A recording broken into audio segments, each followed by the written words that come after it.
가슴 아픈 우리 자매님들이 어떤 분들이냐면은 자기를 꾸미지 않는 분들이에요. 이쁘게 좀 이쁜 옷도 사 입고 그래야 되는데 생전 아니 자기가 무슨 군인이야? 집에 있어도 파마를 해도 꼭 철모 뒤집어 쓴 거 딱 1년 내내 풀어지지도 않는 거 쓰고 앉아갖고 그냥 생전 그냥 마누라라는 게 그냥 맵시 있는 옷 한 번 제대로 입지도 않고 그럼 남편이 사는 맛이 있어요? 사는 멋이 있어요? 좀 꾸며야죠 본인이. 예쁜 옷도 좀 사서 입고 좀 브릿지도 좀 넣었다가 머리도 그냥 생머리도 했다가 이쪽으로도 묶었다가 저쪽으로도 묶었다가 어느 날 좀 틀어도 올리고 막 이래야지 그냥 남자가 사는 맛도 있고 사는 멋도 있을 거 아니에요. 생전 그냥 옷도 그냥 신부님 옷 맵시가 있어야지 옷을 사 입죠. 그러면 좀 살도 좀 빼시고 그냥 이건 벤지 엉덩이지 구분도 안 되는 그냥 몸매를 가지고 그냥 그러니까 그냥 몸빼바지만 계속 짚고 이 집에 있으면은 어느 남자가 집에서 가고 싶어요. 본인을 꾸미시라는 거예요. 그래서 남자는요 사는 맛도 있고 사는 멋도 있는 거, 멋도 있어야 돼요. 그래서 예쁜 옷. 남편도 좀 꾸며주고. 남편도 좀 나비 넥타이도 좀 하고. 남자가 50이 넘으면요 제가 지난 그 미국에 한번 강의를 갔는데 너무 멋있는 부부를 봤어요. 남편이 한 60쯤 돼 보이는데 식사를 같이 하려고 그러는데 남편이 살짝 머리가 벗겨졌더라고요. 근데 부인이 사각모를 탁 저기 뭐 차에 하더라고요. 남편을 바깥에서 만났는데 딱 했는데 부인이 여보 이거 써. 탁 씌워주는데 너무 멋있더라고요. 여러분들 앞 백화점에 가갖고 남편 좀 사각모도 좀 멋있는 거 좀 중절모도 멋있는 거 사서 탁 씌우면 얼마나 좋아. 그렇지 않아요? 옷도 이제 50이 넘으면요 단색을 입어야 돼요. 노란색을 입든지 초록색을 입든지 아니면 빨간색을 입든지 그래야지 좀 젊어 보이는데 이거는 그냥 김치국물 떨어져도 안 보이는 체크무늬 사서 입혀갖고 그냥 1년 내내 빨아주지도 않고 그냥 맛도 없고 멋도 없는 거죠. 그래서 좀 무슨 돈으로 휴학시키고 자식은 무슨 자식이에요. 여러분들 이제 50이 넘어가갖고요 여러분들의 유일한 동반자는 누구밖에 없다? 남편밖에 없다. 그럼 남편한테 잘해줘야죠. 50이 넘으면 또 남자들도 문제는 문제예요. 이 남자는 50이 넘어가면 친구가 없어져요. 오로지 방에만 있는 거 집에만. 근데 여자는 바뀌어 또 성격이 바뀌고 50이 넘으면 친구가 너무 많아. 그냥 맨날 만나러 나가야 되는데 그냥 이 남자고 여자고 이제 서로 힘든 거죠. 또 그냥 50, 60 넘은 남자들은 씻지도 않아. 그냥 냄새 나고 그냥 이러니까 그냥 남편 옆에 가까이 가기도 싫은 거죠. 예. 근데 이 부부가요 서로 애인같이 살아야 돼요. 우리 자매님들 자기를 애인같이 꾸며야 돼요. 그래서 언제든지 집에서도 깔끔하고 예쁘게 차려입으면 남자가 기분이 좋잖아요. 집도 좀 화분도 좀 예쁜 거 좀 해놓고 여행도 좀 다니고 둘이 공연도 좀 가고 극장도 좀 보러 다니고 이래야지 그냥 사는 맛도 나고 사는 멋도 날 거 아니에요. 집에서 남편들 여러분들 남편들이 200만 원 300만 원 벌어갖고 돈 갖다 주잖아요. 여러분들 길 지나가다 보면은 여러분들 10,000원 주는 사람 있어요? 지나가는 남자가? 없죠? 남편은 200만 원 300만 원 한 달 뼈 빠지게 갖고 갖다 주잖아요. 그럼 잘해줘야 될 거 아니야. 그렇지 않아요? 그것도 1, 2년 갖다 준 것도 아니고 20년 30년 갖다 줬으면 잘해줘야 될 거 아니야. 근데 집에서 그런 기가 막힌 남편 왕 대접해줘요? 개 다음으로 대접은 개 다음으로. 집에 마누라 자식 먹여 살린다고 이마가 땅바닥에 닿도록 인사하고 다니는 거. 여러분들 남편들 다 나가면 그래요. 그럼 집에서 왕대접 해줘야 될 거 아니야. 집에서도 왕대접 못 받아. 직장에서도 왕대접 못 받아. 어디 가면 왕대접 받아요. 룸사롱 가면 왕대접 받아요. 룸사롱 가면은 막 그냥 가슴이 볼랑말랑한 옷 입고 그냥 여자들이 그냥 허벅지 뜯어진 치마 입고 그냥 머리도 그냥 생머리 싹 하고 그냥 사장님 오셨느냐고 그냥 팔짱도 끼고 그냥 술도 따라주고 그냥 또 그냥 안주 드시라고 그냥 땅콩 오징어 말아갖고 입에 막 넣어주고 얼마나 그러니까 30만 원 40만 원 쓰는 게 안 아까운 거예요. 대한민국의 룸사롱으로 남자를 몰아내는 건 누가 몰아내는 거냐? 여자들이 난 몰아낸다고 생각해요. 여자들이. 마누라라는 게 아침에 출근할 때 보면 막 사자머리를 해갖고 막 귀신 눈을 해갖고 그냥 여보 다녀와 그냥 다녀오게 하고 난 다음에 다녀오라고 그래야지. 예쁘게 차려입고 문 입구에서 여보 다녀와 그러면 내가 이렇게 이쁜 마누라 있는 집에 돌아와야 돼. 그런 마음으로 나가서 일할 거 아니에요. 사자마자 밥도 제대로 안 챙겨주고 그냥 다녀오라고 그러면. 또 대한민국 남자들은 또 착해요. 또 다녀오랜다고 저녁에 여보 나 다녀왔어. 예. 근데 아직도 그냥 사자머리를 하고 그냥 텔레비 보고 앉아있으면 어느 남자가 집에 들어가고 싶겠어요. 그렇지 않겠어요? 그래서요, 사람은요, 부부는요, 사는 맛이 있어야 돼요. 사는 맛이. 50이 넘으면요, 남자가 테스토스테론은 없고 에스트로겐만 있어요. 여성 호르몬이 자꾸 나와요. 그래서 성적인 능력이 사라져요. 성적인 능력이 사라지니까 50 넘은 남자들은 무슨 낙으로 사느냐면 먹는 낙으로 사는 거예요. 먹는 낙으로. 그냥 50만 되면 말하는 거 좋아하고 먹는 거 좋아한단 말이야. 근데 이 남자는 50이 넘으면 먹는 걸 좋아하는데 50이 넘은 여자는 이 세상에서 제일 하기 싫은 게 밥이야, 밥.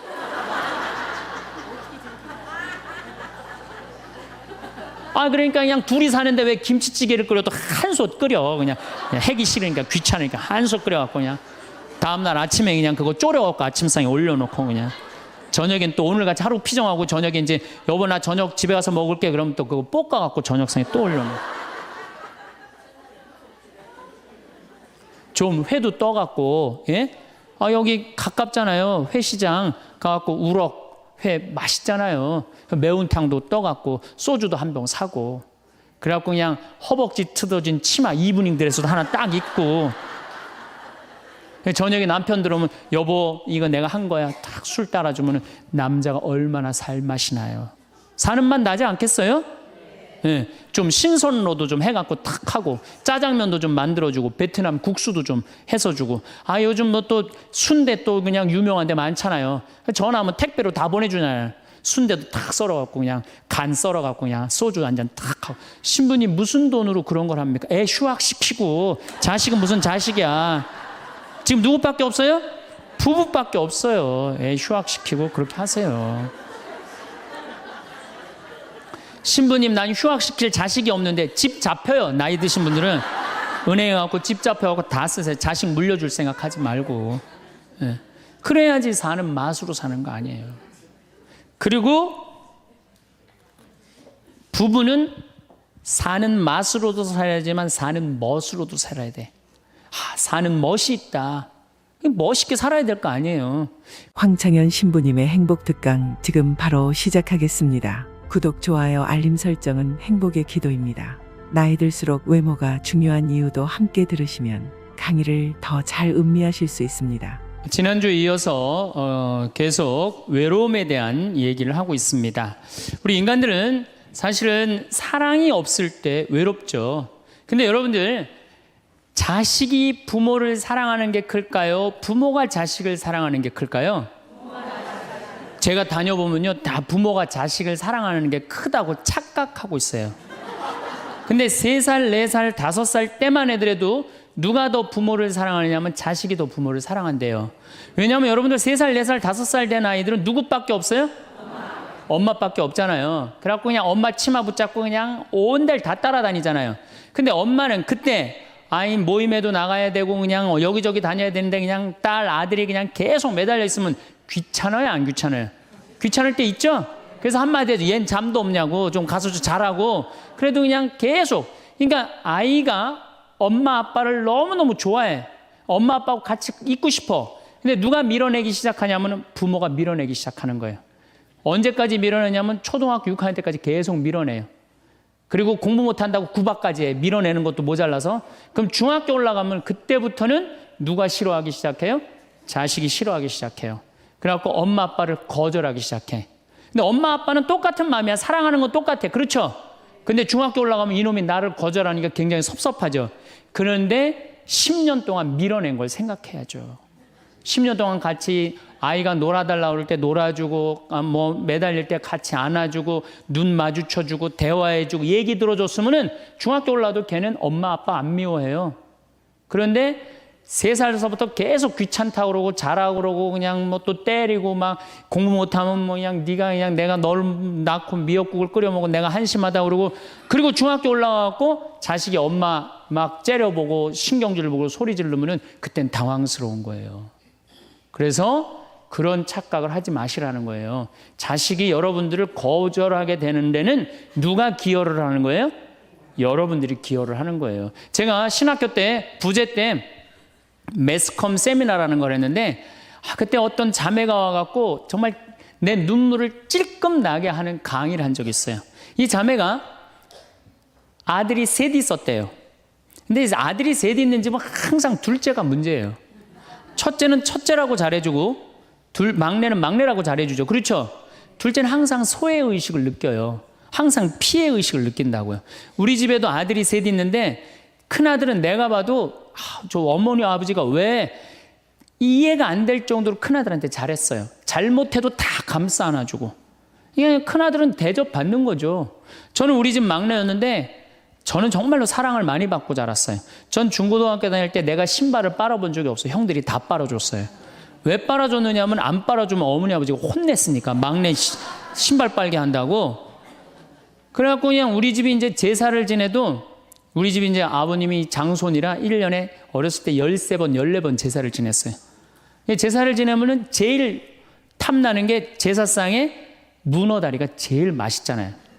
그런데 그냥 큰아들은 큰아들이라고 챙겨주고 막내는 막내라고 알아서 해주는데 둘째 형은 문어다리 차지가 안 가는 거예요.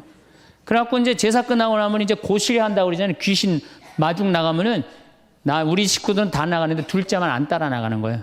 왜 안 따라 나가냐면 문어다리 훔치려고. 자기가 훔치지 않으면은 자기 챙겨줄 사람 아무도 없잖아요. 우리 둘째 형은 제사가 지나고 일주일이 지나도 2주일이 지나도 문어다리를 물고 다녀요. 자기 어디다 감춰놨는지 모르는데. 그래갖고 제가 지금 얼마 전에 한 2년 전인가 설날 집에를 갔어요. 마침 설날은 제사를 지내니까 가갖고 물어봤어요. 아직도 둘째 형 문어다리 훔치느냐고 그랬더니 형하고 누나가 오늘도 문어다리가 없어졌다는 거예요. 그거 훔친 거지. 그러니까 50이 돼서도 그 어렸을 때 자기가 소외된 거, 피해의식을 보상받고 싶은 거예요. 근데 이 집에 이제 아들이 이제 중학교 3학년, 초등학교 6학년, 초등학교 3학년 세 아이가 있었대요. 근데 마침 그날은 초등학교 6학년 둘째 아들만 집에 있었대요. 그래서 이 자매님이 남편한테 여보, 둘째 아이 좀 데리고 목욕탕에 들어가서 목욕 좀 시키라고. 그래갖고 뭐 아빠도 뭐 집에 있으니까 둘째 아들 이제 목욕을 시킨다고 목욕탕에 들어갔대요. 근데 5분이 지났는데 남편이 얼굴이 새빨개져갖고 막 뛰쳐나왔대. 옷도 제대로 안 입고. 당신 왜 애 목욕 시키라고 했더니 왜 뛰쳐나오냐? 당신 먼저. 여보, 내가 목욕을 하러 들어갔는데 저놈이 이상한 말을 한다는 거예요. 그래서 무슨 말을 하느냐고. 아니 나도 벗고 이제 자기도 이제 둘째 아들도 옷을 벗었는데 딱 옷을 벗었는데 둘째 아들이 눈을 똑바로 뜨고 아버지한테 그러더래요. 아버지도 벗고 나도 벗었으니까 우리 남자 대 남자로 아무것도 안 걸쳤으니까 솔직하게 말 좀 해보자고. 그래서 이놈은 무슨 얘기를 하느냐. 아니 초등학교 6학년 놈이 딱 빨개 벗고 아버지도 벗고 나도 벗었으니까 우리 솔직하게 얘기 좀 해보자고. 그러니까 얼마나 당황스러워요. 그래서 무슨 얘기냐 그랬더니 아버지는 날 정말로 사랑하는 거냐. 무슨 소리냐. 지난 겨울에 아버지가 밤에 두부 심부름 시켰을 때 난 너무너무 밤에 나가는 게 무서웠다.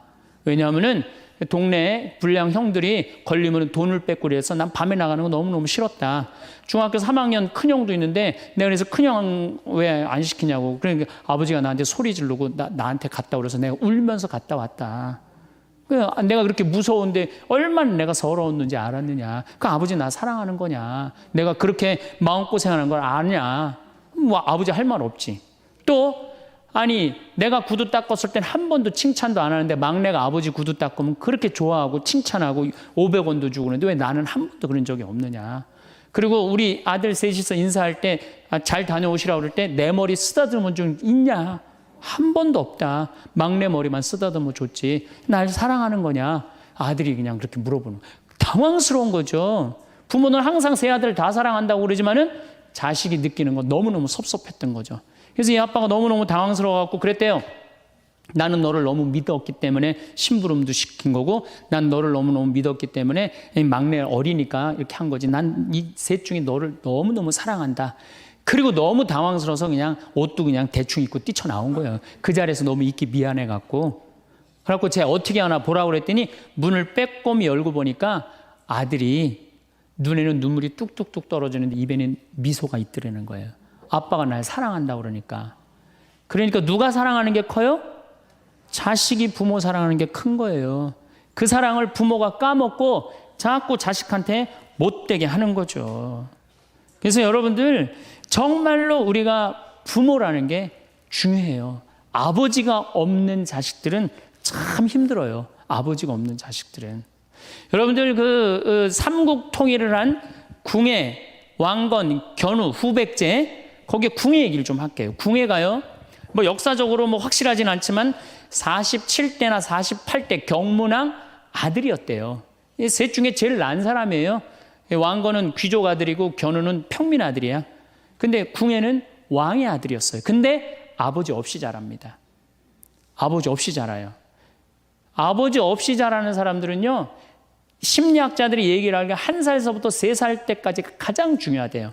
이때 아버지 엄마가 안아주고 뽀뽀해주고 엄마 아빠라고 그럴 때 격려해주고 기저귀 갈아주고 이럴 때 아이들은 뭐가 생기느냐 하면 신뢰심이 생긴대요. 세상은 믿을 만한 데다. 그리고 그냥 아이가 막 걸을 때 옆에서 박수 쳐주고 걸음 뛸 때 그럼 아이들이요, 그 굉장히 심리적으로 안정감을 준다는 거예요. 그런데 이때 아버지가 없는 아이들은 심리적으로 굉장히 불안하다는 거예요. 여러분들, 이 아빠가 아이들 이 목마 태워주면은 애들 좋아해요, 안 좋아해요? 좋아하죠? 그런데 아빠 키가 1m 70이고 애가 50cm면 2m 20이에요. 그 꼭대기에 올라가고 또 애는 아빠 머리를 잡고 막 깔깔깔 까르르 넘어가지 않아요? 좋아갖고 아빠 머리를 잡고 걔는 무의식 속에 이런 생각을 갖는데요. 세상은 이렇게 높아도 믿을 만한 데다. 이 든든한 아버지가 있으니까. 그런 믿음이 생긴다는 거예요. 그런데 궁예는 그랬던 경험이 한 번도 없었던 거야. 그러니까 나중에는 사람을 의심을 하기 시작하는 거예요. 의심하기 시작하는 거예요. 그래갖고 나중에 관심법이라는 걸 개발해요. 그래갖고 네가 의심하는지 안 의심하는지 내가 안다. 그래갖고 그냥 신하들도 그냥 의심도 안 하는데 너 의심한다고 그러고 죽이고, 결국 누구까지 죽여요? 자기 부인하고 아들까지 죽여요. 그리고 마지막으로 쓸쓸한 최후를 맞이해요. 신부님, 나는 우리 남편이 일찍 죽어갖고 우리 애들 그냥 혼자 키웠는데 너무 섭섭합니다. 아버지 없이도 훌륭하게 자라는 사람 간혹 있어요. 그게 누구냐면 오바마가 아버지 없이 자라잖아요. 할머니 손에서 얼마나 훌륭해요. 그렇죠? 그러나 일반적으로 보면은 그렇다는 거예요. 아버지가 굉장히 중요한데, 근데 슬픈 거는 우리나라는 아버지가 있어도 없는 것 같아요. 아버지가 있어도 애는 학원 다니냐고 그냥 정신 팔려가고 아버지는 돈 번다고 해갖고 서로 사랑을 쌀 시간이 없는 거, 서로 사랑을 쌀 시간. 그런데 이 아버지와 끈이 굉장히 기가 막힌 분이 한 분 계세요. 아버지와 자식 사랑이 아주 두터운 분이 한 분 계세요. 그분이 누구냐면 바로 예수님이에요. 예수님처럼 아버지와 사랑이 깊은 사람이 없어요. 여러분들, 세례받을 당시 예수님이 물 위에 올라오시자 마르코복음 1장 11절에 뭐라고 그러냐면 너는 내가 사랑하는 아들, 내 마음에 드는 아들이다 라고 하느님 아버지께서 아들을 얼마나 사랑하는지 확인시켜줘요. 그 마태복음 11장 25절 27절을 보면은 아버지, 하늘과 땅의 주님, 지혜롭다는 자들과 슬기롭다는 자들에게는 이것을 감추시고 철부지들에게는 드러내 보이시니 아버지 감사드립니다. 그렇습니다. 아버지의 선한 신 뜻이 이렇게 이루어졌습니다. 나는 아버지께서는 모든 것을 나에게 넘겨주셨습니다. 그래서 아버지 외에는 아무도 아들을 알지 못합니다. 또 아들 외에는, 그리고 그가 아버지를 드러내 보여주려는 사람 외에는 아무도 아버지를 알지 못합니다. 그냥 예수님 입만 열면 아버지 얘기를 해요. 입만 열면은. 또 하느님 아버지도 아들한테 각별한 사랑을 해. 거룩한 변모 마태복음 17장 보면은 이렇게 얘기해요. 이는 내가 사랑하는 아들, 내 마음에 드는 아들이니 너희는 그의 말을 들어라. 그러니까 예수님도 아버지를 사랑하고 아버지 하느님도 누구를 사랑해요? 예수님. 그러니까 하늘에 새도 보금자리가 있고 여우도 굴이 있지만 사람의 아들은 머리 둘 곳조차 없다라고 굉장히 고독하셨음에도 불구하고 그 고독을 누구 때문에 극복했을까요? 하느님 아버지와 철저한 사랑의 끈으로 그걸 극복한 거예요. 여러분들 자식들이 세상 살아가기 힘들다 하더라도 그 든든한 아버지가 있는 자식들은요, 극복해 나가요. 든든한 아버지가 있는 자식들은. 또 요한복음 17장 하느님 아버지와 얼마나 깊은 사랑으로 묶여 있는지 잘 보여주는 구절이 있어요. 아버지, 세상이 생기기 전에 제가 아버지 앞에서 누리던 그 영광으로 이제 다시 아버지 앞에서 저를 영광스럽게 해주십시오. 그리고 이어서 이렇게 말씀하십니다. 아버지, 아버지께서 제 안에 계시고 제가 아버지 안에 있듯이 그들도 우리 안에 있게 해주십시오. 난 이 구절을 보면요, 가슴이 떨려요. 여러분들 자식 중에 아버지한테 아버지 안에 내가 있고 내 안에 아버지가 있어, 이렇게 말하는 자식들이 있어요? 그런 고백을 할 수 있는 자식이 몇 명이나 될까요? 아버지 안에 내가 있고 내 안에 아버지가 있다. 예수님은 이렇게 아버지를 사랑했던 거예요. 의로우신 아버지, 세상은 아버지를 알지 못하였지만 저는 아버지를 알고 있습니다. 저는 그들에게 아버지의 이름을 알려주었고 앞으로도 알려주겠습니다. 아버지께서 저를 사랑하신 그 사랑이 그들 안에 있고 저도 그들 안에 있게 하려는 것입니다. 예수님은 그 말씀을 하고 난 다음에 유다의 배반으로 붙잡히세요. 그러니까 예수님은 활동 시작할 때부터 아버지 얘기 시작해갖고 마지막 끝날 때까지 아버지 얘기한 거야. 아버지하고 이야기를 하는 거를 멈추지 않으십니다. 그리고 겟세마니 동산에서도 아버지와 끈끈한 사랑을 보여주시죠. 아버지, 하실 수만 있으시면 이 잔이 저를 비껴가게 해주십시오. 그러나 제가 원하는 대로 하지 마시고 아버지께서 원하시는 대로 하십시오. 요새 이런 아들이 어디 있어요? 제 뜻대로 말고 아버지 뜻대로 하세요. 이런 아들이 어디 있어요? 다 내 뜻대로 해달라고 그래요, 엄마 아버지가. 그렇죠? 근데 예수님은 하느님 아버지가 그렇게 기뻤던 거야. 맨 마지막에 아버지, 이 사람들을 용서하여 주십시오. 그리고 마지막으로 이런 말씀을 하십니다. 아버지, 제 영혼을 아버지 손에 맡깁니다. 그러니까 이 아버지와 철저한 끈으로 묶여 있었던 예수님은 그 마지막 제자들이 다 버리고 도망갔어도 그 아버지에 대한 사랑, 내 안에 아버지가 있고 아버지 안에 내가 있다는 그 기가 막힌 사랑으로 극복하시고 인류 구원의 문을 여신 거예요. 그렇다면 우리나라 아버지들도 이런 아버지가 돼야지. 자식들한테 이런 아버지가 돼야 되는데 이런 아버지가 과연 몇이나 있느냐. 저는 다행히 우리 아버지를 참 잘 만났어요. 전 참 아버지를 좋아해요. 나는 어렸을 때 추억이 아버지하고 매일 토요일 날 일요일만 되면 산에 가갖고 도토리 따고 밤 줍고 또 내가 망보고 아버지가 대추나무 올라가고 막 서리하고 막 이런 거 많이 했어요. 예. 그래갖고 막 걸려갖고 막 대추밭 주인한테 막 욕먹으면 얘는 누구냐고 그러면 우리 막내 아들이라고 그러면 막내 아들 데리고 좋은 거 가르쳐 준다고 그냥. 그리고 어렸을 때 아버지하고 추억 중에 웅덩이가 있어요. 웅덩이. 거기에 퍼내면 그 미꾸라지. 그 진흙 안에 미꾸라지 그걸 잡아내는 정말 그런 추억들이요. 그러니까 지금도 80이 된 아버지를 보면 행복한 거예요. 그리고 시간만 되면 그 아버지 보러 가고 싶고. 그러니까 이제는 효도는 없어요. 뭐만 남아있어? 사랑만 남아있는 거예요. 추억만 남아있는 거예요. 자식하고 얼마나 좋은 시간을 많이 가졌느냐에 따라서 늙었을 때 안 외롭다는 거예요. 어렸을 때 자식하고 한 번도 놀아준 적이 없어. 10살 때까지 놀아줘야 된다는 거예요. 근데 10살 때까지 한 번도 놀아준 적이 없으면은 자식이 늙은 부모들 한 번도 같이 안 놀아준다 이거예요. 그러니까 늙어서 외로운 거는 자식이 못 돼서가 아니라 누가 싸놓은 업보야? 그렇죠. 그러니까 섭섭할 필요 없어요. 자, 그렇다면은 사랑이 없는 엄마, 사랑이 없는 아버지, 엄마도 없고 아버지도 없는 이 세대는 외로울 수밖에 없어요. 그리고 그들은 어차피 떠나게 돼 있어요. 그렇다면 여러분들 옆에 남아있는 건 누구밖에 없어요? 남편. 그렇죠. 50살에 자식들 떠나면 50부터 100살까지 여러분들 옆에 남아있을 수 있는 유일한 사람은 남편밖에 없어요. 근데 여러분들 그 남편한테 잘해요? 옛날에는요, 부모한테 자식이 전부였어요. 왜 옛날에는 부모한테 자식이 전부였느냐면 20살에 결혼해갖고 내가 40살이 되면은 자식이 20살이 돼요. 그러면은 되게 50살까지 밖에 못 살았어요. 그럼 자식이 몇 년 효도하면 되냐면 10년만 효도하면 돼요. 그러면 알아서 죽어줘 주니까. 그러니까 옛날엔 자식이 부모한테 애절해서 안 애절했어요? 애절했어요. 그리고 20살 먹은 아들이 왜 50살 먹은 부모한테 죽지 말라고 왜 그렇게 손가락 깨물어서 입에 단지해주고 허벅지 살 잘라갖고 울며 불며 죽지 말라고 그랬을까요? 20살 된 이 아들은 동생이 17살, 14살, 11살, 8살, 5살, 2살 동생이 줄줄이 있는 거야. 근데 엄마 아빠가 지금 죽으면 이거 누가 키워야 돼? 자기가 키워야 되니까 죽지 말라고 그러는 거예요. 죽어도 이거 누구까지 다 키우고 죽어? 막내까지 키우고 죽어라 이거야. 근데 만약에 우리 엄마 아버지가 막내까지 다 키웠다? 그러면 엄마 아버지 나이가 60이 되는 거예요. 그래서 60까지 산 부모한테 너무 고맙다고 차려준 잔치가 환갑잔치예요. 근데 이 환갑진갑 다 받아먹고 갈 생각을 해요, 안 해요? 안 하잖아요.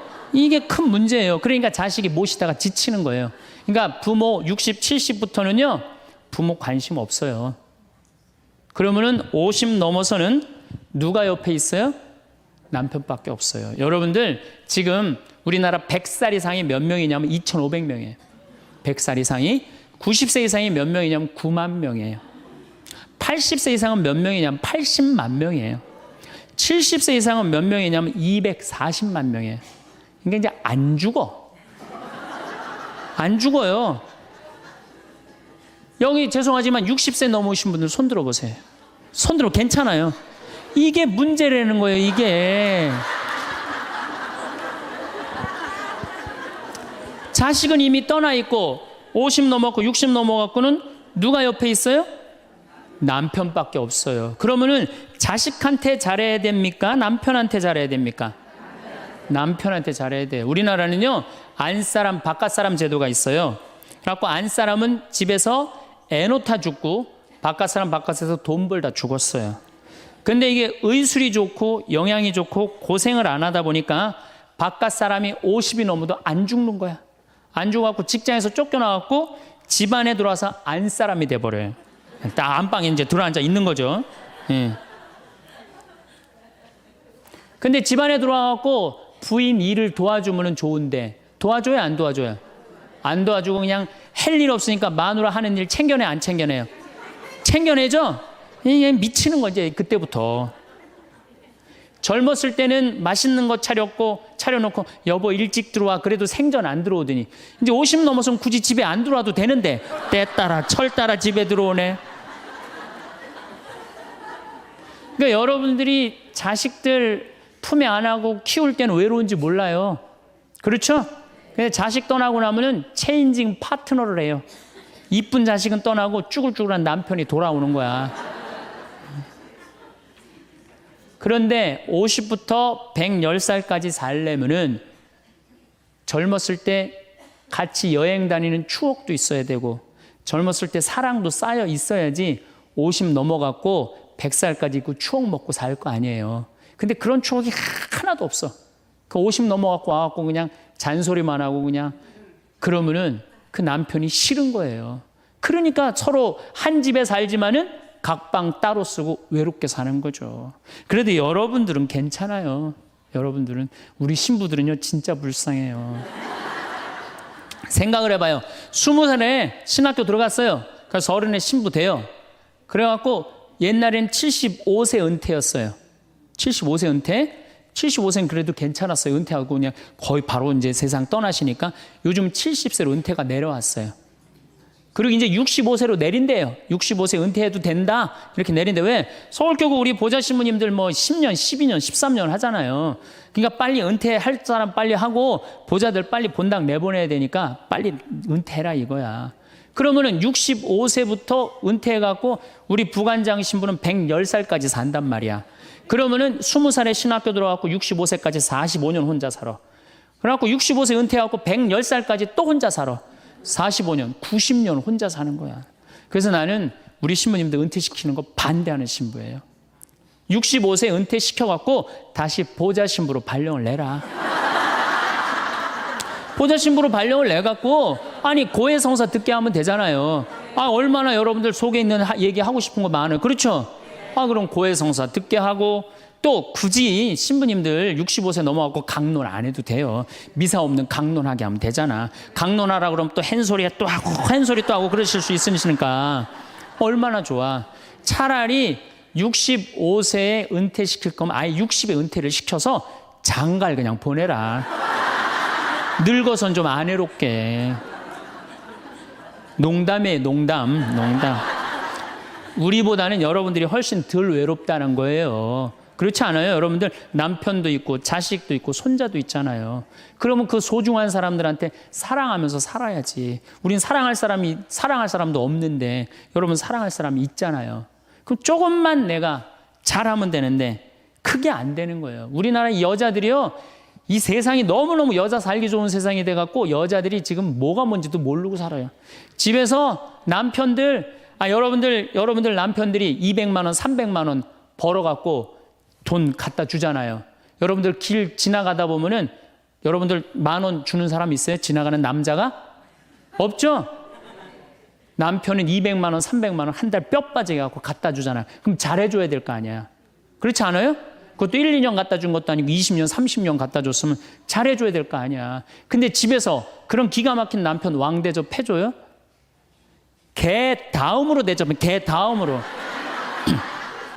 집에 마누라 자식 먹여 살린다고 이마가 땅바닥에 닿도록 인사하고 다니는 거예요. 여러분들 남편들 다 나가면 그래요. 그럼 집에서 왕대접 해줘야 될 거 아니야.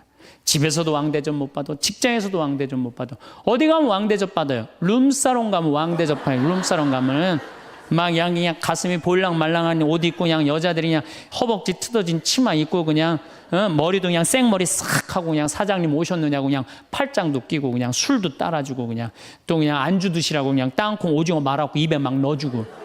얼마나. 그러니까 30만 원, 40만 원 쓰는 게 안 아까운 거예요. 대한민국의 룸사롱으로 남자를 몰아내는 건 누가 몰아내는 거냐? 여자들이 난 몰아낸다고 생각해요. 여자들이. 마누라라는 게 아침에 출근할 때 보면 막 사자머리를 해갖고 막 귀신 눈을 해갖고 그냥 여보 다녀와 그냥 다녀오게 하고 난 다음에 다녀오라고 그래야지. 예쁘게 차려입고 문 입구에서 여보 다녀와.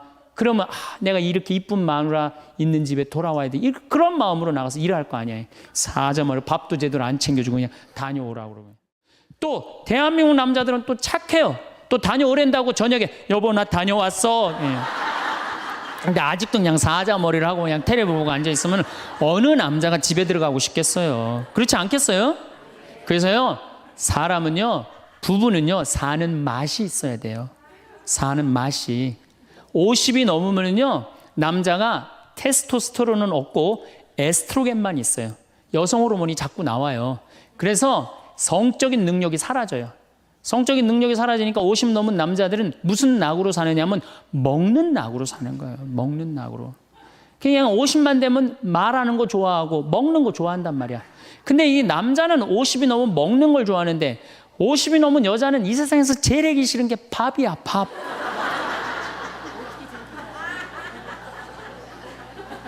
그러니까 그냥 둘이 사는데 왜 김치찌개를 끓여도 한솥 끓여. 그냥 하기 싫으니까 귀찮으니까 한솥 끓여갖고 그냥 다음날 아침에 그냥 그거 졸여갖고 아침상에 올려놓고 그냥 저녁엔 또 오늘같이 하루 피정하고 저녁에 이제 여보 나 저녁 집에 가서 먹을게 그러면 또 그거 볶아갖고 저녁상에 또 올려놓고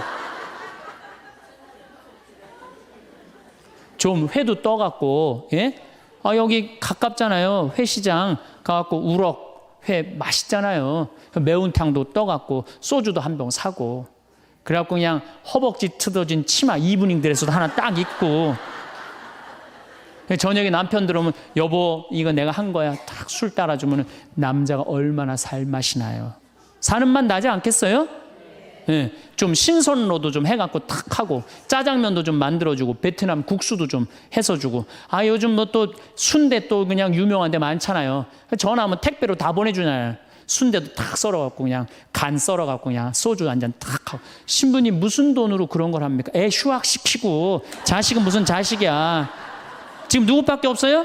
부부밖에 없어요. 애 휴학시키고 그렇게 하세요. 신부님 난 휴학시킬 자식이 없는데 집 잡혀요. 나이 드신 분들은 은행에 가고 집 잡혀갖고 다 쓰세요. 자식 물려줄 생각하지 말고. 네. 그래야지 사는 맛으로 사는 거 아니에요. 그리고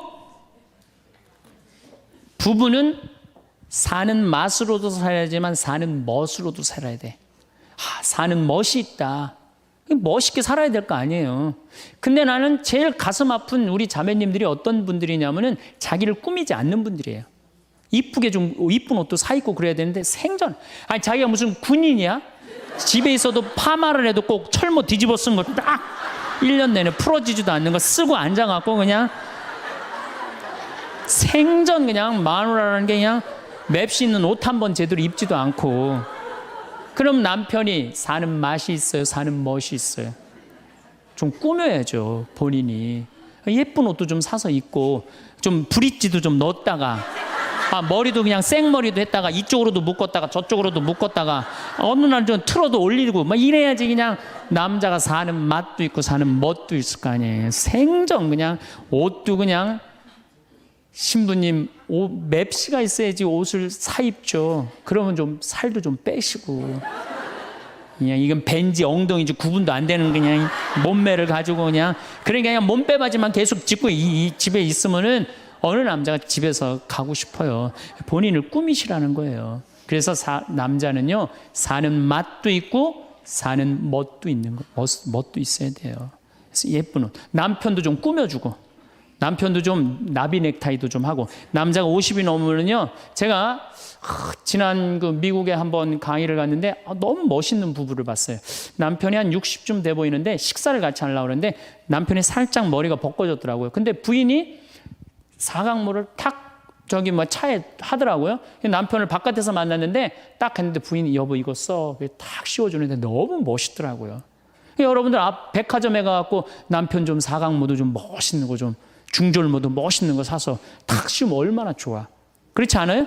옷도 이제 50이 넘으면요 단색을 입어야 돼요. 노란색을 입든지 초록색을 입든지 아니면 빨간색을 입든지 그래야지 좀 젊어 보이는데 이거는 그냥 김치국물 떨어져도 안 보이는 체크무늬 사서 입혀갖고 그냥 1년 내내 빨아주지도 않고 그냥 맛도 없고 멋도 없는 거죠. 그래서 좀 무슨 돈으로 휴학시키고 자식은 무슨 자식이에요. 여러분들 이제 50이 넘어가갖고요 여러분들의 유일한 동반자는 누구밖에 없다? 남편밖에 없다. 그럼 남편한테 잘해줘야죠. 50이 넘으면 또 남자들도 문제는 문제예요. 이 남자는 50이 넘어가면 친구가 없어져요.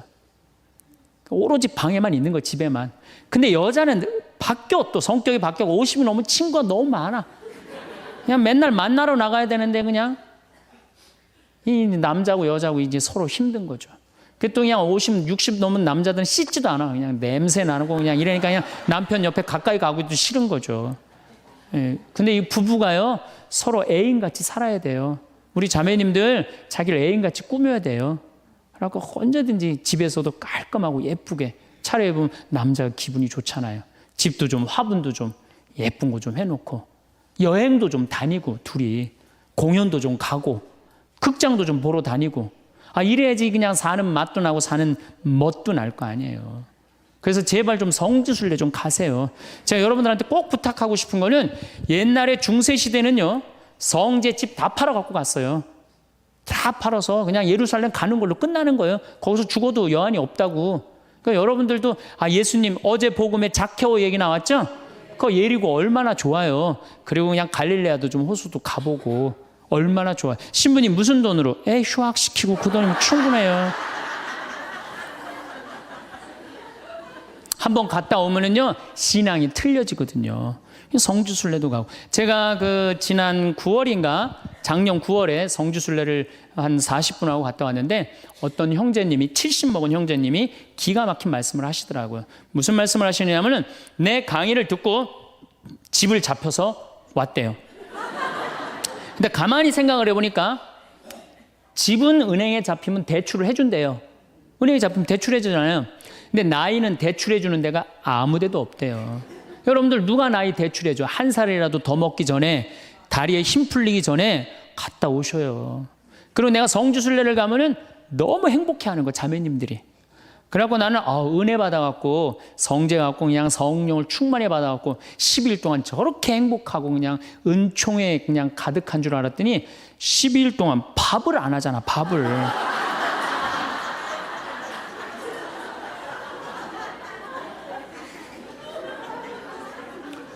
남편, 부부는 맛도 있고 멋도 있어야 되지만 기도 살려줘야 돼. 남편 기도 살려줘야 돼요.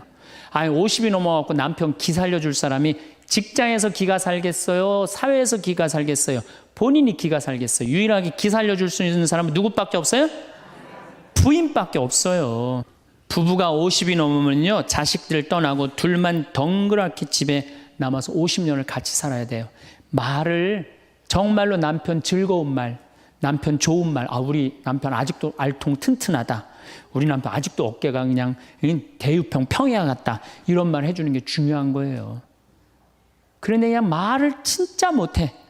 내가 2000년 역사상 말 진짜 못하는 놈 한 놈 알고 있어요.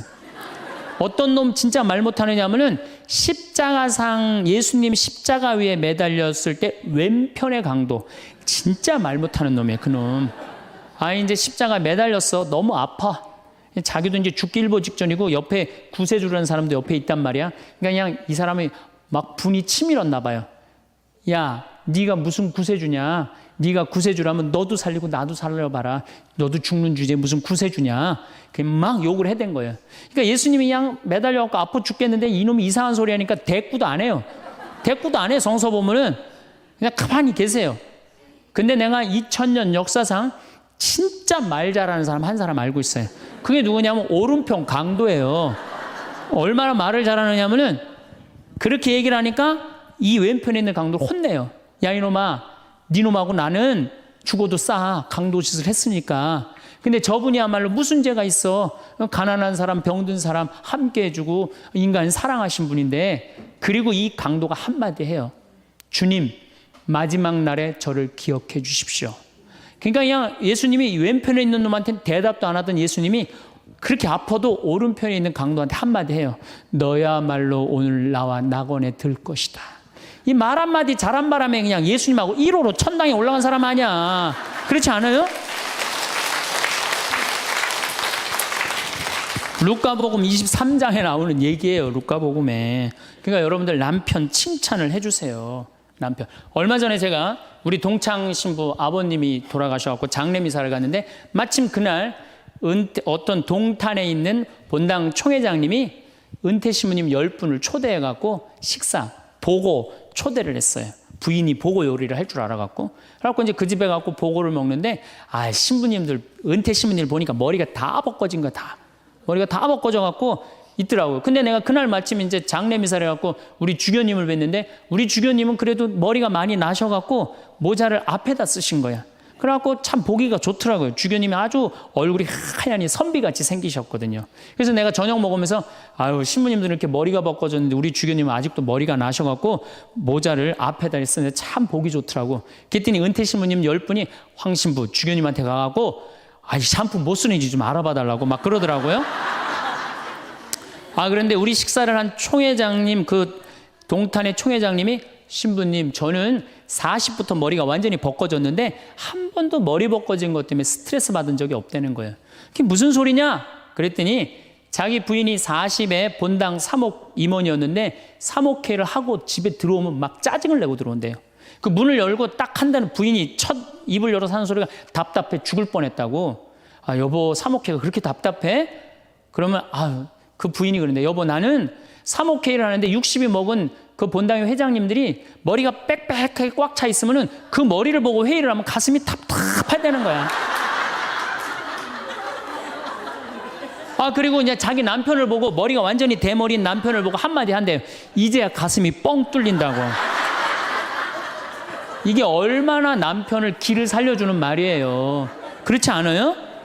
그러니까 여자는 맛도 있고 멋도 있고 누구 기도 살려줘? 남편 기도 살려줘야 되는 거예요. 부처님은요 7종류의 아내가 있다고 그래요. 첫째, 남편을 죽이는 아내가 있대요.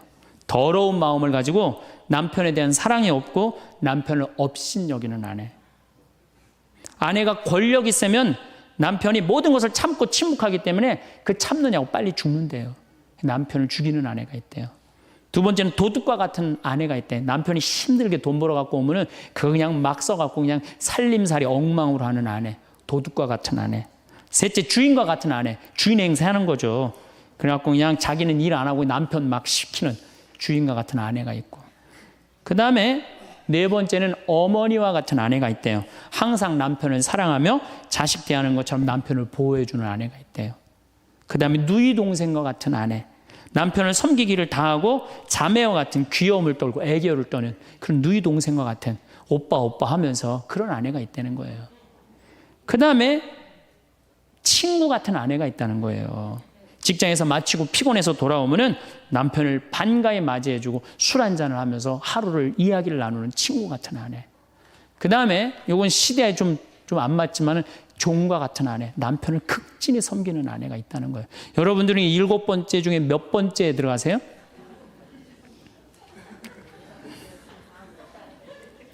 아무것도 아니에요? 이 7번째 아무것도 아니면 큰일인데.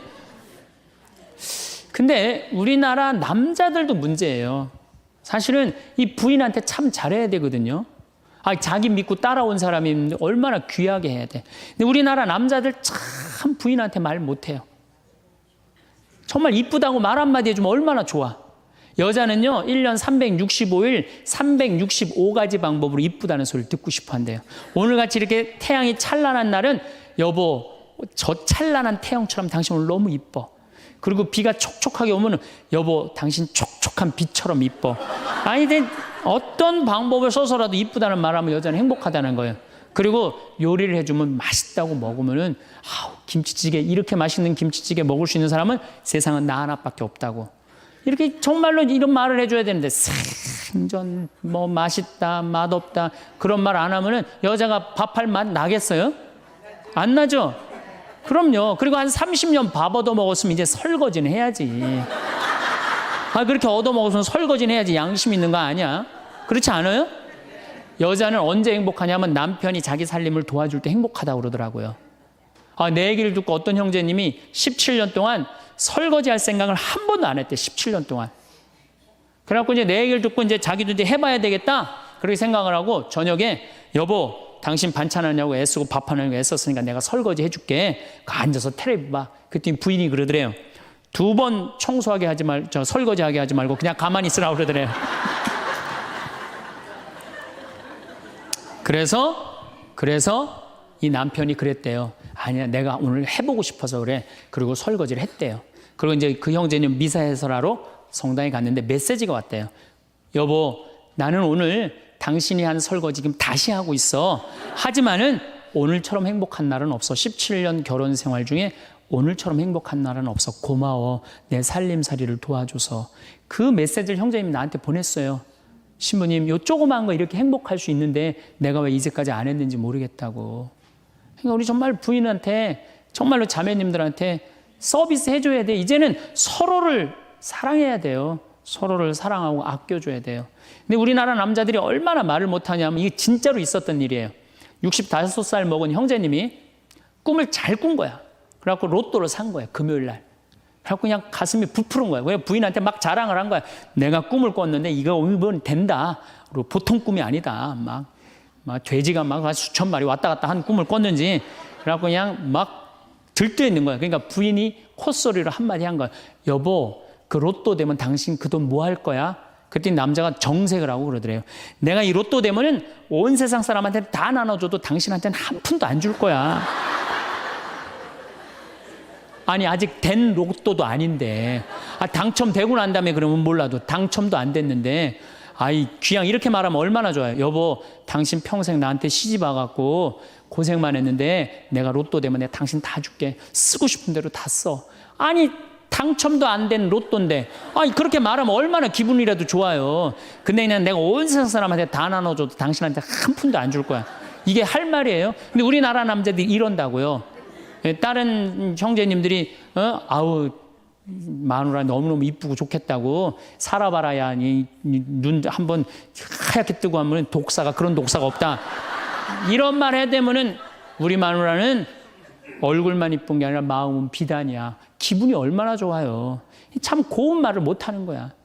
그냥 온 세상 사람한테 다 나눠줘도 당신한테는 한 푼도 안 준다. 그러니까 이 부인이 너무 열받아갖고 한 달 반 동안 밥을 안 해줬대요. 그리고 진짜 무서운 건 집안에서 폭력이에요. 폭력. 더욱이 남자가 여자를 때리는 건 있을 수 없는 일이에요. 부부가요, 때린다는 건 있으면 안 돼요.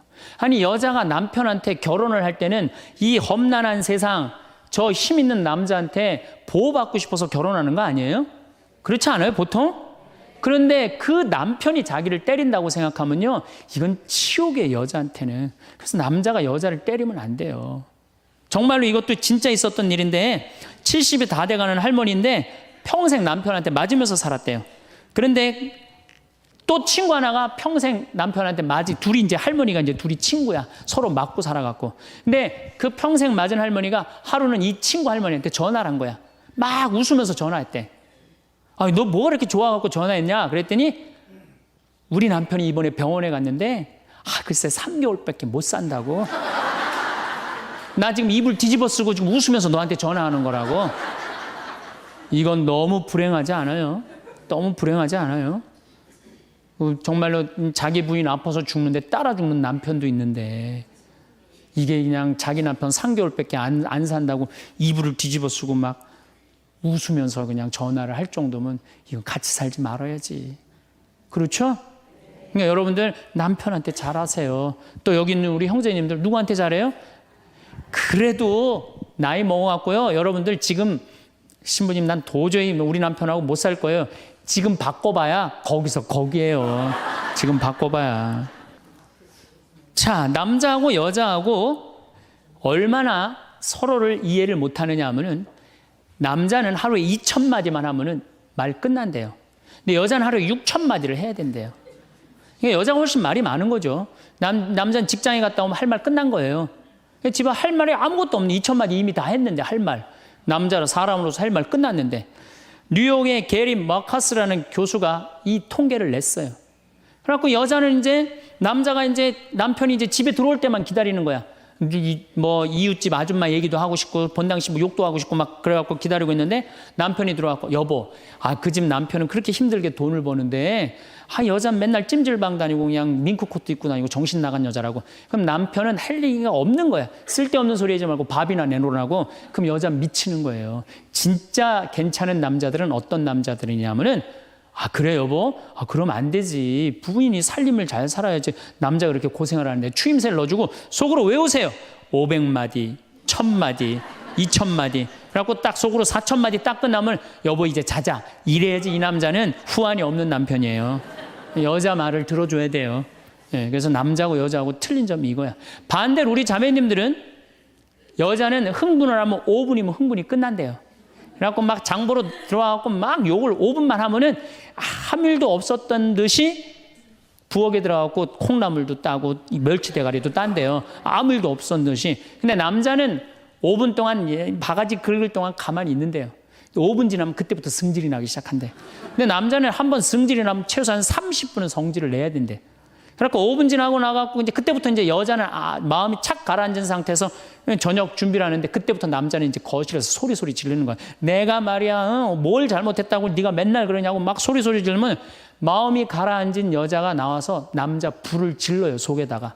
뭐라고 그러냐면, 당신은 말만 하면 이렇게 성질을 내고 그러느냐고. 자기는 이미 다 흥분 가라앉은 상태에서 막 성질 내는 남편한테 불은 자기가 질러놓고. 그러면 안 된다는 얘기죠. 30분 동안 길길이 뛰게 놔두란 얘기예요. 승질을 건드려 놨으면은. 어쨌든 우리가 이 인생을 외롭게 살고 싶지 않다면은 부부가 사랑하는 수밖에 없어요. 그래야만이 우리 인생이 풍요로워요. 더욱이 여러분들 노년 50년 60년 부부밖에 없어요. 훈련하면 된대요. 그 부부 사랑 훈련하는 그 많은 책자를 읽어보면요, 그 서로 훈련이 안 돼 있어서 그렇지 훈련하면 서로 사랑한대요. 그리고 외롭지 않다는 거예요. 다음 시간에는 이제 정말로 그렇다면 구체적으로 우리가 외롭지 않는 방법에 대해서 이야기를 나누도록 하겠습니다. 감사합니다.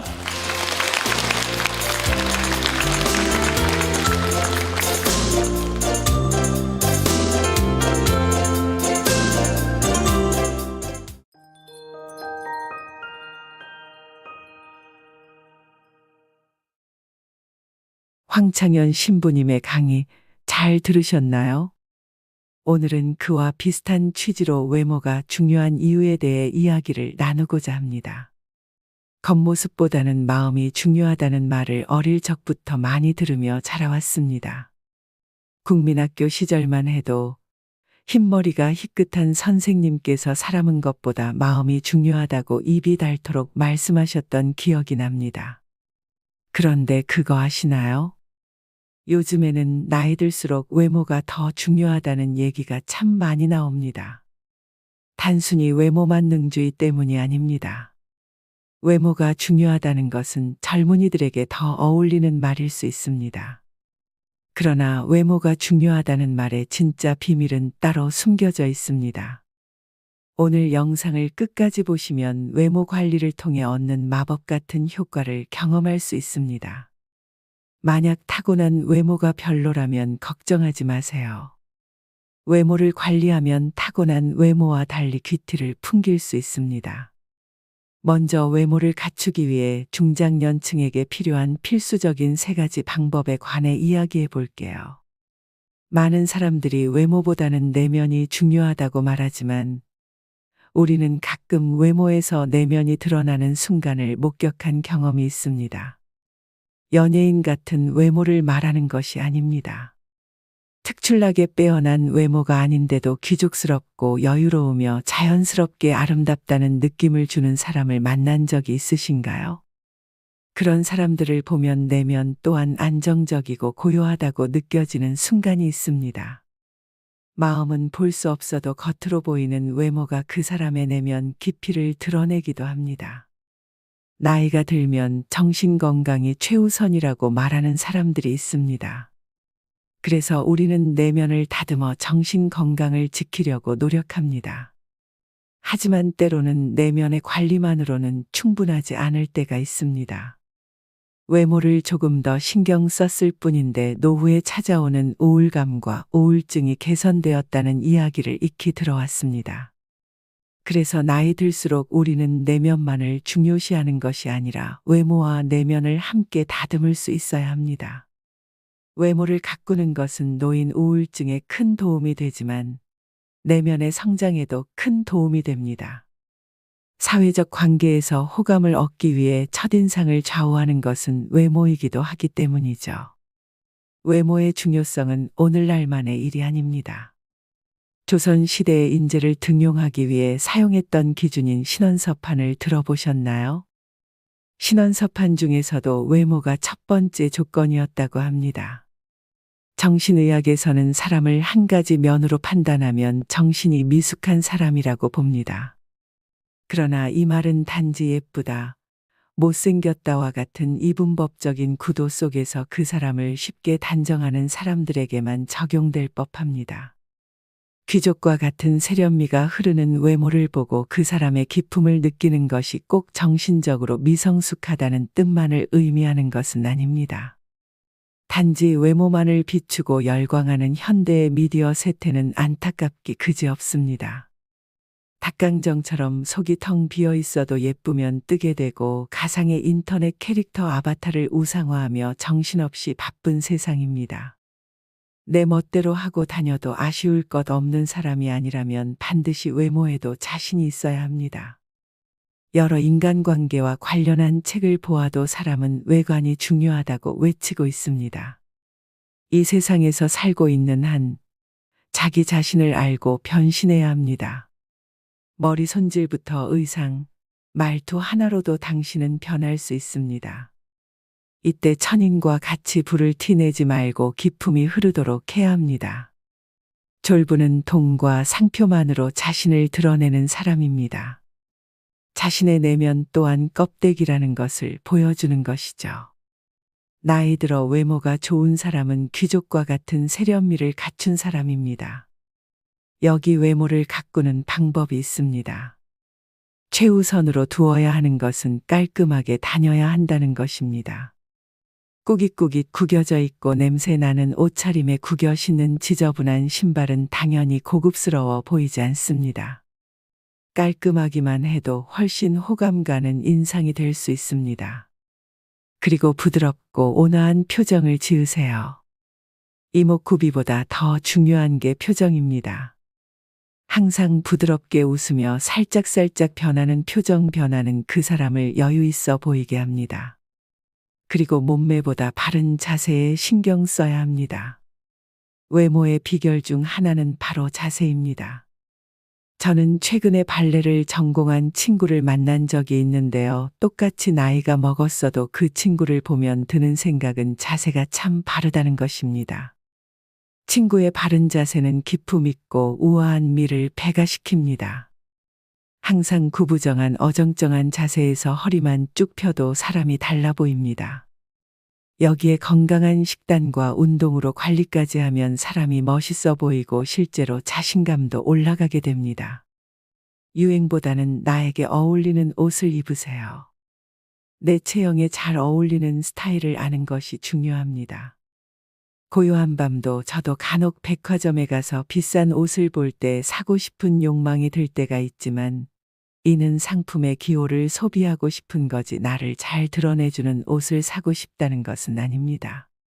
나와 체형이나 분위기가 비슷한 연예인들이 어떻게 스타일링 하는지 눈여겨보면 자신에게 잘 맞는 옷을 고르는 데 도움이 됩니다. 꼭 비싼 것만 좋은 것은 아니니까요. 옷을 꼭 많이 사지 않아도 평소에 매장에 가서 많이 입어만 봐도 나에게 어울리는 스타일을 찾을 수 있습니다. 고급스러워 보이기 위해서는 옷의 소재를 꼭 체크하고 원색보다는 부드러운 색감을 선호하는 게 좋습니다. 외모가 주는 이점은 남들보다 앞선 출발선에 설 수 있다는 것입니다. 예쁘게 꾸미고 나간 날은 사람들이 유난히 친절하다고 느껴지는 경우가 많고 나의 마음가짐도 달라집니다. 마음 밑에서부터 자신감이 솟아오르게 됩니다. 반면 너무 후줄근하게 외출했을 때는 사람들을 최대한 안 마주치고 얼른 집에 오고 싶다는 마음이 듭니다. 외모가 출발선을 조금 앞에 놓아준다면 마라톤과 같이 길게 질주하게 해주는 것은 노력입니다. 외모만 믿고 노력하지 않으면 그 효용이 길 수 없습니다. 그래서 나이 들수록 외모에 더 신경을 써야 하는 이유 3가지. 즉 외모를 가꾸면 내 삶이 어떻게 달라지는지에 관해 말씀드리겠습니다. 나이가 들수록 외모에 더 신경을 써야 하는 첫 번째 이유는 외모가 자존감을 정말 많이 끌어올려주기 때문입니다.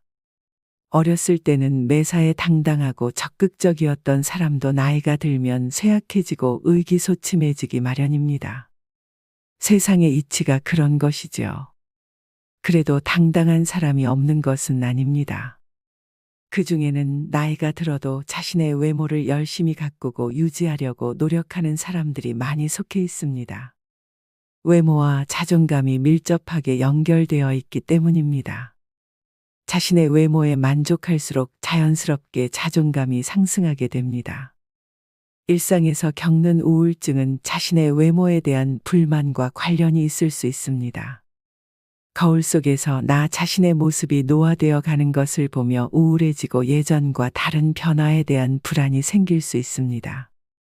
특히 아이들을 키우면서 자신에게 투자하는 시간과 노력을 줄이고 아이들에게 모든 것을 바쳐야 하는 경우도 있습니다. 그러나 이로 인해 외모뿐만 아니라 내면까지 늙어가는 느낌을 받을 수 있습니다. 외모는 주변 평가에 영향을 받아 자존감에 큰 영향을 미칠 수 있지만 타인의 시선이 아닌 자신의 기준으로 외모를 가꾸는 것이 중요합니다. 다양한 표준에 따라 외모가 뛰어나다고 평가받더라도 자기 스스로가 그렇게 생각하지 않으면 자존감은 상승하지 않을 것입니다. 과거의 선택이 현재의 결과를 만들어내었고 과거로 돌아갈 수 없다는 현실을 인식하면서도 현재에서 조금씩 변화를 시도할 수 있는 노력을 기울여야 합니다. 처음에는 어렵고 미숙할 수 있지만 작은 습관부터 바꿔보고자 하는 의지를 가지는 것이 매우 중요합니다. 단기간에 외모를 완전히 변화시키기는 어렵기 때문이죠. 그래서 포기하지 않고 차츰 변화를 만들어 나가는 것이 중요합니다. 이를테면 외모는 잘 단련된 근육 같은 것이니 말입니다. 성형외과를 찾아 수술을 하는 것은 스테로이드로 근육을 만드는 것과 같습니다. 그러나 항상 외모를 개선하는 방법이 수술만 있는 것은 아니죠. 예를 들어 머리 스타일이 지저분하다면 미용실을 예약하고 수염이 너무 많다면 면도를 시도해 보세요. 살이 쪄 있다면 단순한 걷기부터 시작하여 천천히 운동 습관을 만들어 보세요. 모든 변화는 작은 행동에서 시작됩니다. 물론 외모에 대한 불만이 자존감을 낮추는 경우 타인의 평가에 집착하기보다는 나만의 기준으로 만족할 정도로 외모를 가꾸는 것이 중요합니다. 자존감을 향상시키는 노력은 중요하지만 타고난 외모에는 어쩔 수 없는 한계가 있습니다. 그러므로 우리는 할 수 있는 것에 집중하고 자기 자신을 어떻게 더 나은 상태로 만들 수 있는지를 고민해야 합니다. 하지만 너무 걱정하지 않으셔도 됩니다. 외모가 정말 중요한 것은 연예인같이 사회적 미의 기준에 딱 맞는 외모를 가져야 한다는 것은 아니니까요. 충분히 노력으로 기품 있고 고고한 외모를 만들 수 있습니다. 나이가 들면서 외모에 대한 관리가 더 필요한 상황임을 받아들이고 변화를 주도적으로 만들어 나가는 마음가짐이 필요합니다. 어떤 일이 있더라도 내 외모 때문인가 자책하는 것보다는 더 긍정적으로 상황을 바라보고 변화를 통해 성장하는 노력을 계속해 나가는 것이 중요합니다. 두 번째 이유로는 헤일로 이펙트 헤일러 에펙트가 있습니다. 헤일로는 후광이라는 뜻으로 한국어로는 후광효과 정도로 번역될 것입니다. 헤일로 이펙트란 어떤 대상이나 사람에 대한 일반적인 견해가 그것의 구체적 특성을 평가하는 데 영향을 미치는 현상을 의미합니다. 외모에서 호감을 느끼면 그 사람을 착하고 유머 있고 성실한 사람으로 추측하는 경향이 있습니다. 반대로 호감이 느껴지지 않는 외모라면 부정적인 추측을 할 가능성이 높아집니다. 심지어 어린 아이들도 처음 보는 사람의 외모를 보고 그 사람을 얼마나 신뢰하는지 판단하는데 외모의 영향을 받는 것으로 나타났습니다. 충격적인 사실이죠. 이는 나이가 들더라도 외모가 어떻게 평가되는지에 따라 타인과의 관계에 영향을 미칠 수 있다는 것을 의미합니다. 본인을 가꾸는 것은 자신뿐만 아니라 주변 사람에게도 긍정적인 영향을 끼칩니다. 깔끔하고 정한 모습을 유지하는 노인들을 보면 그들에게는 존경의 대상이 되는 경우가 많습니다. 반면 외모에 신경을 쓰지 않는다면 자신과 주변에 부정적인 영향을 미칠 수 있습니다. 이는 나이가 들더라도 외모에 대한 자기 관리가 중요하다는 것을 의미합니다. 최고의 성형은 표정과 자세라고 할 수 있습니다. 외모의 개선은 돈을 쓰지 않아도 가능하며 표정과 자세를 바꾸는 것만으로도 긍정적인 인상을 줄 수 있습니다. 표정과 자세는 다이어트만큼이나 중요한 외모의 요소로 무엇보다도 긍정적이고 자신을 믿는 인간관계를 형성하는 데 도움이 됩니다. 하지만 주의해야 할 점은 외모를 가꾸는 것을 악용하는 사람들도 존재한다는 점입니다. 남을 속이거나 사기를 치기 위해 외면을 꾸미는 경우도 있으므로 신중함이 필요합니다. 나이가 들수록 외모에 더 신경을 써야 하는 세 번째 이유는 외모를 꾸미는 행동 자체가 나의 기분에 긍정적인 영향을 미치기 때문입니다. 이는 많은 사람의 경험에서도 확인할 수 있습니다. 하루 종일 집에서 느긋하게 있을 때 세수도 제대로 하지 않으면 기분이 우울해지는 경우가 많습니다. 또한 출산 후 심신이 망가져 있는 경우에도 자신을 꾸미고 립스틱이라도 바르고 머리를 정리하면 기분이 상당히 나아지는 경험을 하는 분들이 있습니다. 직장 여부와는 상관없이 집에서도 화장하고 정돈된 모습으로 있다면 자신에 대한 만족감을 높일 수 있습니다. 노년에도 화장하고 꾸미며 살아가려는 의지를 갖고 있는 분들도 많습니다. 남성들도 세수와 머리 다듬기만 하더라도 기분이 상승하는 경우가 많습니다. 이런 외모에 대한 관리는 우울증과 의기소침으로부터 멀어지며 긍정적인 효과를 가져올 수 있습니다. 특히 나이가 들수록 자주 씻고 외모를 꾸미는 것이 나이에 따른 우울증과 심리적인 안정에 도움이 됩니다. 어린 시절에는 어떤 옷을 입어도 어울렸지만 나이가 들면서 어울렸던 옷이 어색해지는 경우가 생깁니다. 이에 따라 새로운 옷을 구입하고 특히 머리에 신경을 쓰는 것은 깔끔한 인상을 유지하는 데 도움이 됩니다. 외모가 건강하면 내면도 건강한 경우가 많고 외모를 가꾸는 것은 자기를 잘 아끼는 행동이기도 합니다. 하지만 나이가 들면서도 외모에 너무 신경 쓰는 것은 조심해야 합니다. 너무 과한 외모 관리는 그것 자체에만 매달리게 되는 부정적인 결과를 낼 수 있기 때문입니다. 외모 자체가 중요한 것이라기보다는 외모를 통해 나의 건강한 내면을 드러내는 기품미가 중요합니다. 주변의 시선에 맞춰 너무 신경을 쓰는 것보다는 개인적인 만족을 중시하는 것이 좋습니다. 결국 기분이 안 좋을 때 가만히 있는 것보다 쉽고 외모를 정돈하는 것만으로도 기분을 전환시킬 수 있으며 이러한 작은 관리는 정신 건강에 도움이 될 것입니다. 이렇게 외모를 관리하는 것은 다양한 효과가 있다고 합니다. 하지만 저는 그 중에서도 외모를 가꾸면 얻을 수 있는 진짜 비밀에 대해 말해보고 싶어요.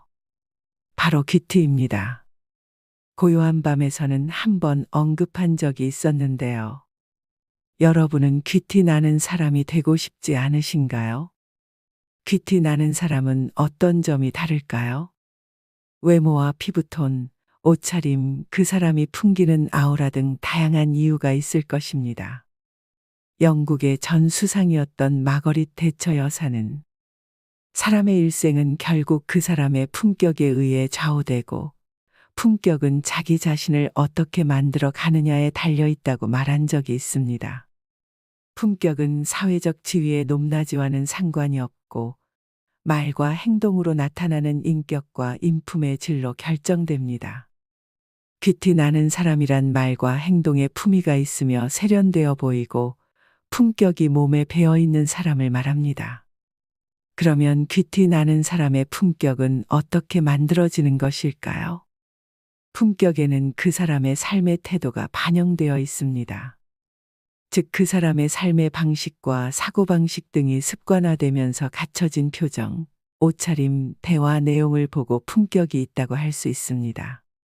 외모를 가꾸는 것이 진짜 중요한 이유는 귀티 나는 사람들의 특징이 대부분 잘 관리된 외모의 힘과 관련이 있기 때문입니다.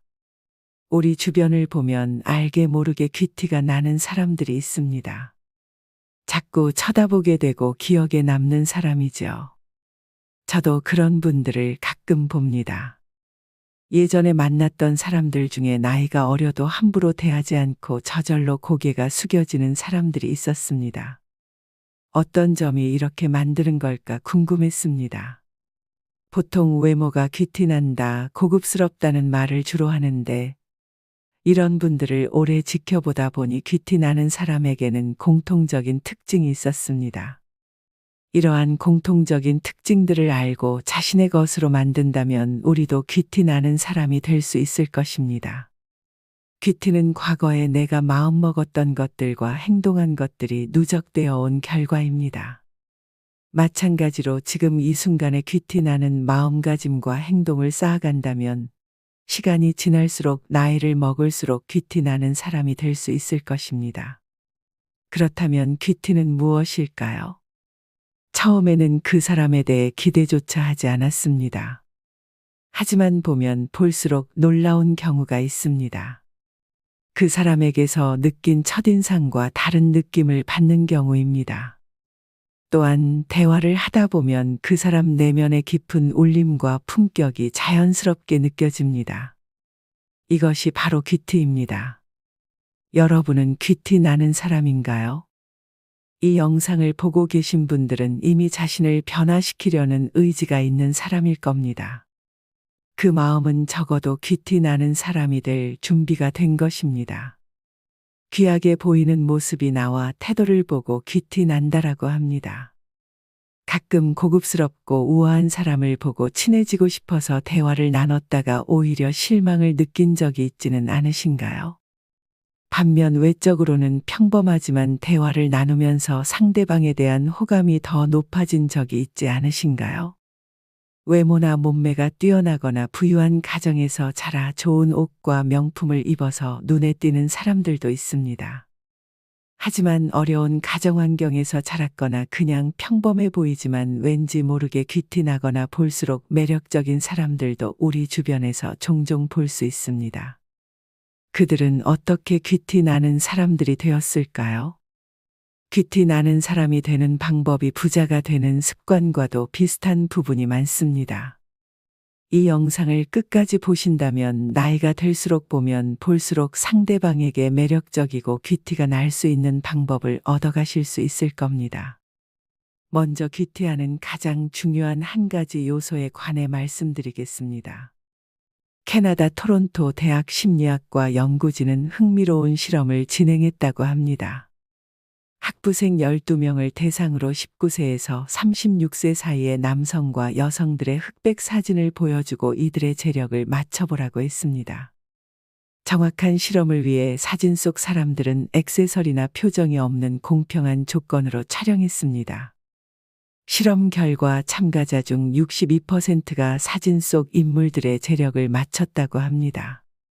이 실험 결과에 대해 연구를 이끈 안드레아 교수는 표정을 짓거나 액세서리를 하지 않아도 인상에서 삶의 흐름과 경험이 반영되어 있어 이를 통해 유추할 수 있다고 설명했습니다.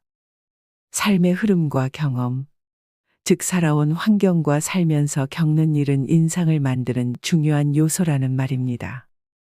그러나 이것이 바로 인상에 전달되는 것은 아닙니다. 반드시 거쳐야 하는 한 가지가 있습니다. 바로 마음입니다. 내가 어떻게 받아들이느냐에 따라 인상이 달라질 수 있습니다. 부정적이거나 매사 발생하는 일들을 좌절로 받아들이면 인상은 점점 더 나빠질 것입니다. 반면 긍정적으로 스트레스를 줄이는 대처를 한다면 결과는 달라집니다. 책 운의 힘에서 저자인 박성준 역술가는 좁은 의미에서 관상을 본다는 것은 얼굴을 살펴보는 것이지만 마음가짐이 쌓여서 관상을 만든다고 말합니다. 지금 짓고 있는 표정과 말투, 태도와 마음가짐이 관상을 만든다는 설명입니다. 그런데 표정, 말투, 태도는 마음을 어떻게 먹느냐에 따라 달라질 수 있습니다. 이를 지속하는 힘도 꾸준하게 하려는 마음이 필요합니다. 결국 마음이 미래의 내 관상을 바꾸게 되는 것입니다. 마찬가지로 귀티는 마음 먹으면 만들 수 있다는 의미로 받아들일 수 있습니다. 완벽하지 않더라도 과거보다 더 나은 귀티 나는 모습이 되는 것이 불가능하진 않습니다. 하지만 마음을 먹는 것만으로는 꾸준히 한다는 것이 힘들 수도 있습니다. 그러나 너무 걱정하지 않으셔도 됩니다. 귀티 나는 사람에게 나타나는 5가지 특징을 알고 자기 자신도 이렇게 되려고 노력한다면 우리 모두 귀티 나는 사람이 될 수 있을 것입니다. 첫 번째, 귀티 나는 사람은 옷차림이 깔끔하고 단정합니다. 물론 비싼 옷을 입고 명품 가방과 액세서리로 치장하면 외적으로 봤을 때 귀티가 납니다. 하지만 이 영상에서 말씀드리려는 것은 비싼 옷이나 명품으로 치장하지 않더라도 은은하게 귀티가 나는 사람의 특징입니다. 단정하면 사람이 깨끗해 보이기 때문에 호감이 생깁니다. 귀티 나는 사람은 또한 시간, 장소, 상황에 맞는 깨끗한 옷차림에 신경 씁니다. 이것 또한 명품이나 화려한 옷차림을 말하는 게 아닙니다. 실제로 운동복에 슬리퍼를 신었을 때와 정장에 구두를 신었을 때 자신의 걸음걸이나 자세, 행동이 달라지는 것을 한 번쯤 경험해 본 적이 있을 겁니다. 이처럼 상황에 맞는 깔끔하고 단정한 옷차림만으로 나의 자세와 행동이 바뀌고 사람들에게 풍기는 분위기를 바꿀 수 있습니다. 두 번째, 귀티 나는 사람은 자세가 바릅니다.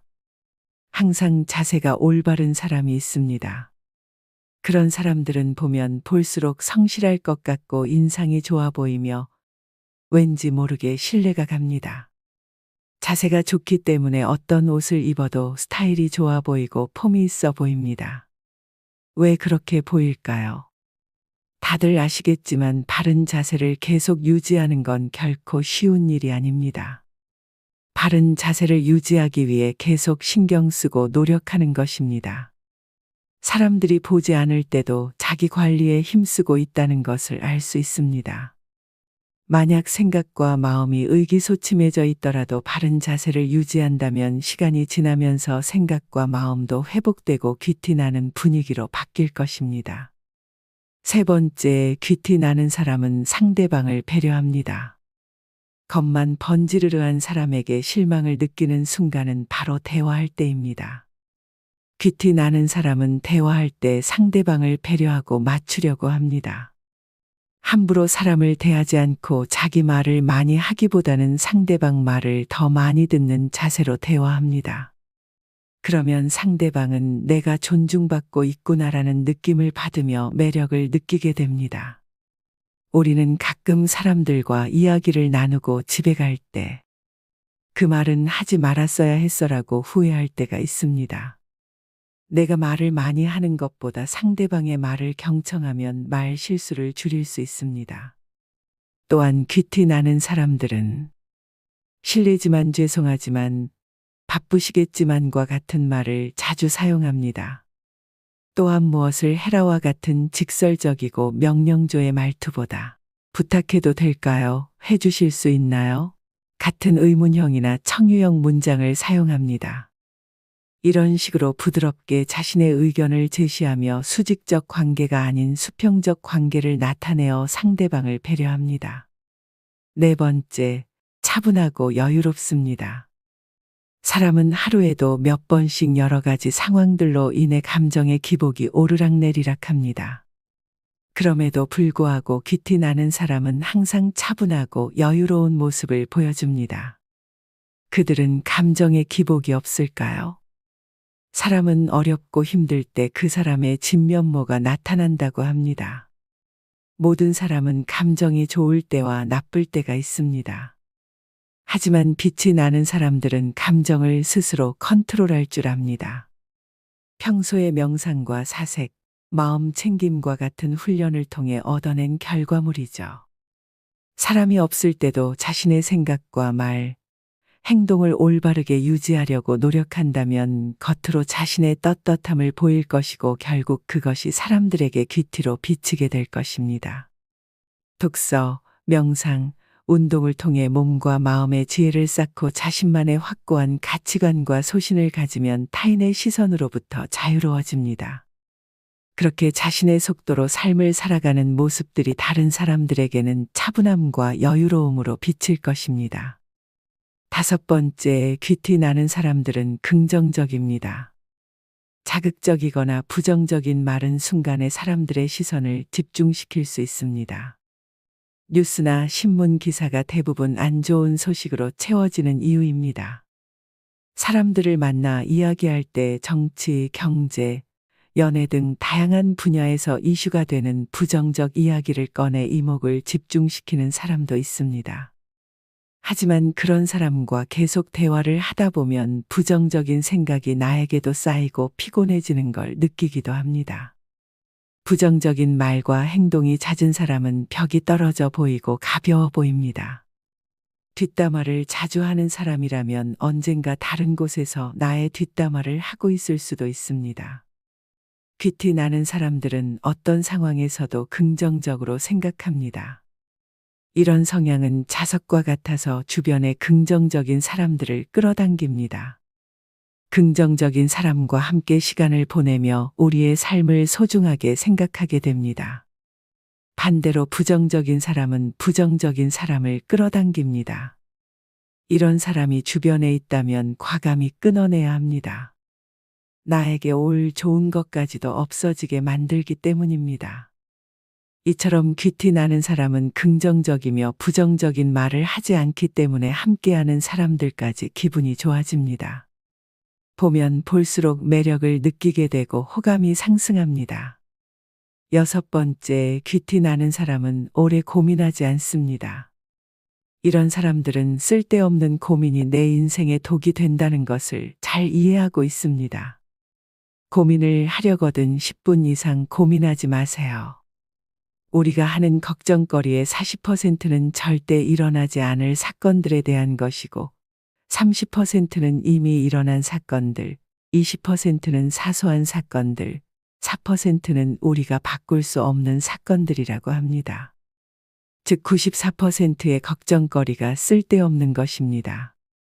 고민거리는 오직 두 가지라는 것을 알아야 합니다.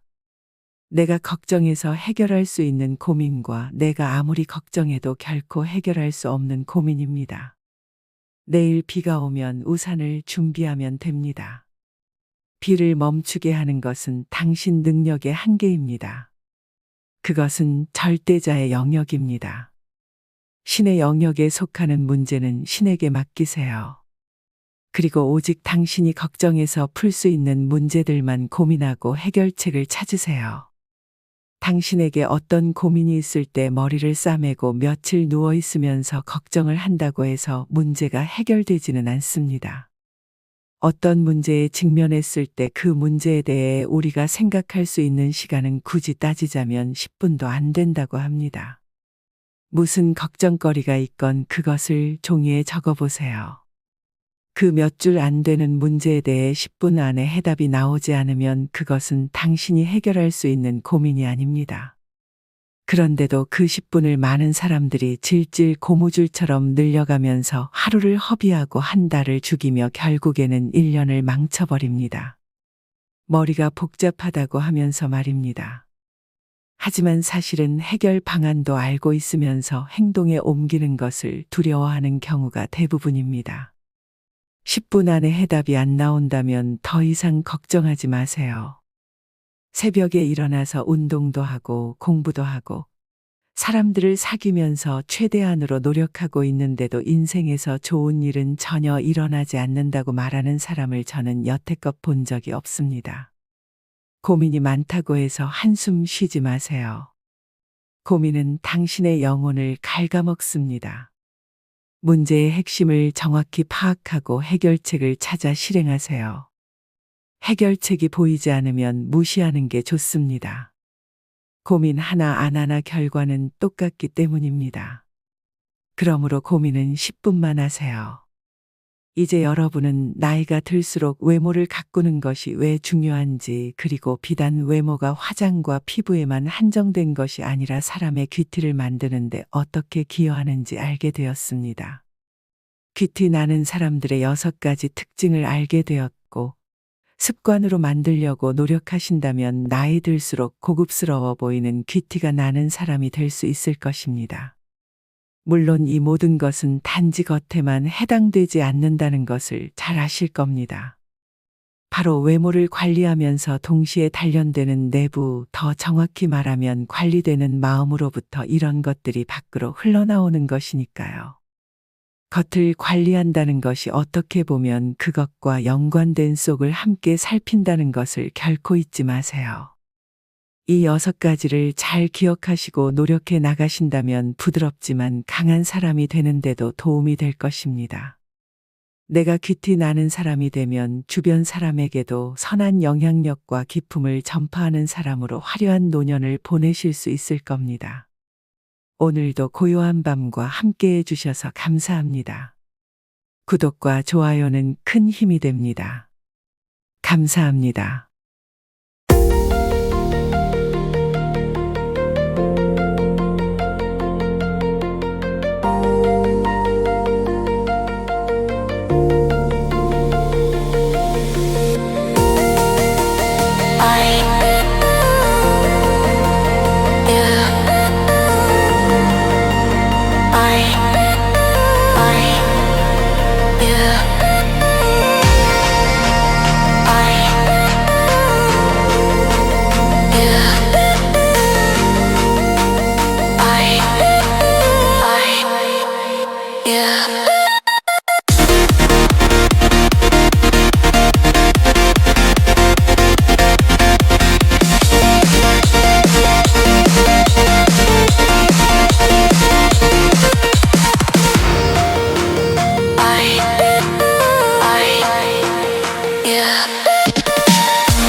night.